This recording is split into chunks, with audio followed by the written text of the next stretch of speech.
Hey, my name is Michael Nichols. I serve here as an advisor for VetComm because I had the honor of serving 10 years at the Department of Veterans Affairs. I really care about servicemen and women, so I still serve in this capacity here. So when I worked for the VA, we have a thing called Code of Federal Regulations that is basically kind of our Bible on what the law says we can and cannot do. But the issue that you have on this side of the fence dealing with the VA is you can't steer service members in any direction. Whatever they state, and you got to understand from a rating perspective, from a law perspective, if they use this word versus this word can mean the difference between 10% and 50%. Now, here as an advisor for VetComm, we're coaching the service members. Here's the disabilities that you want to claim. Here's what the law says. Based upon what the law says, it has trigger words that will allow the service member to get the benefits that they deserve. When I was on the VA side, I couldn't call the veteran and say, hey, just to clarify, you meant to say this, right?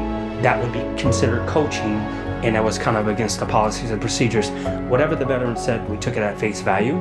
But here on the VetComm side, we don't know what we don't know, and being on both sides of the fence, it's very powerful and empowering that we guide the service members through this legal process, because that's, at the end of the day, that's really what it is. When I was at the VA, I was a VSR, Veteran Service Representative, for 7 years. All that means is service members would take their claim, they would submit it to me, and I would take what they gave me, I would review their service treatment records, I would look at current treatment records, I would write medical opinion exams, send it out to the examiner, come back, and I would send it to the raters. When I was in that process, I came across this veteran's claim. He had been filing the same disabilities for 10 years. He kept being denied, and what I discovered is if a service member claims something one time and it doesn't come to fruition, if it wasn't really a disability, like something that was chronic, they wouldn't claim it anymore. But the ones that kept claiming it over and over and over, we're missing something. The problem we faced at the VA is we had to make production every day, right? Like if you start falling behind and spending too much time on one claim, you would fall behind on points, and at the end of the month, if you don't make your points, you get put on a performance improvement plan. Well, I saw this service member for 10 years denied again and again and again. Statement after statement, read it all.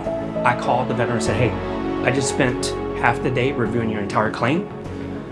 I see what you're saying. I hear what you're saying.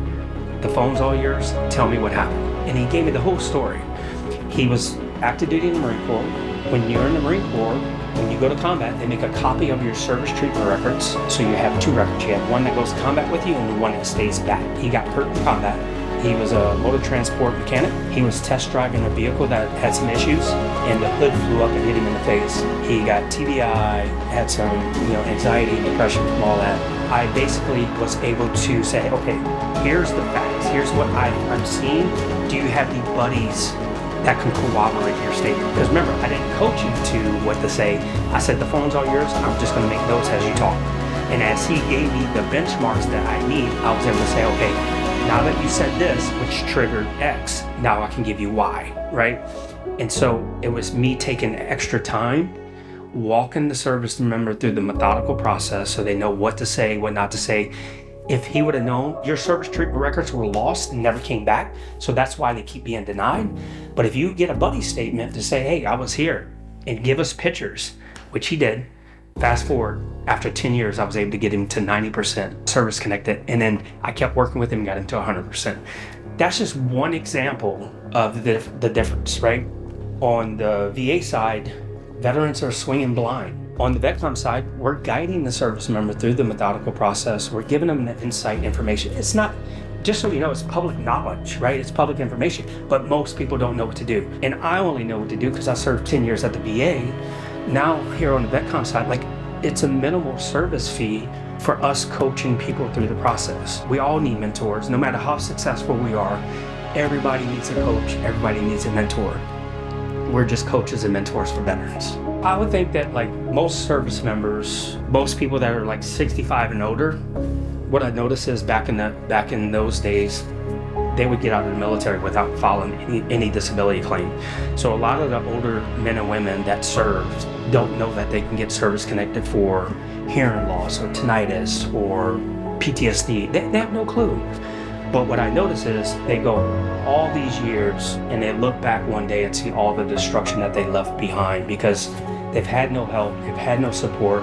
And, being a Marine Corps veteran, myself, being a former Marine Corps drill instructor, I know that we need to put as much structure in place to eliminate as much failure as possible. When we get these servicemen and women that are 65 years old and don't know what to do, and they look back and they got a life full of destruction, just know that we have organizations like here at VetComm that are willing to give you a hand up, not a handout, because they got to put in the work as well. They got to show up to the exams. We can help walk them through the methodical process, regardless if it's one disability or 50 disabilities. At the end of the day, the government says, serve our country, and if anything happens to you, we'll take care of you for the rest of your life. And most service members think that they're taking money out of somebody else's pocket that really deserve it. But that's not true. The money's already allocated for the veterans. The veterans just don't know that they warrant it. I'll be 48 real soon, and I've dedicated my entire life to serving those that serve or have served. I did it when I was active duty in the Marine Corps. I did it at the Department of Veterans Affairs for the last decade. I do it now as a director of military operations, helping service members. It is absolutely priceless to me. It's my God-given calling, and I think I've only scratched the surface on the impact that I can have. Like, for example, over the last 4 years, I've helped over 1,000 transitioning service members convert their military experience into the fitness industry.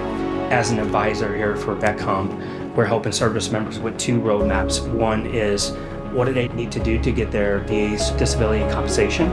And then also, VetComm is now providing career progression roadmaps, so people that have a passion to help other service members can join the VetComm team, be part of their staff, and can help service members through that methodical process. At the end of the day, we all need somebody in front of us, coaching us and leading us in the right direction so we don't hit the gutter. So it's priceless. I would like to say that any service member that's out there that may be struggling, especially those in the last 20 years part of combat, somebody told me this one day and it really registered, and I'd like to share it. The enemy didn't beat you on the battlefield, don't let them beat you at home. Meaning that, yes, you've been in combat, yes, we have scars, yes, we have issues, but you have people to your left and right willing to be crutches so you can walk again and run again and do all these things.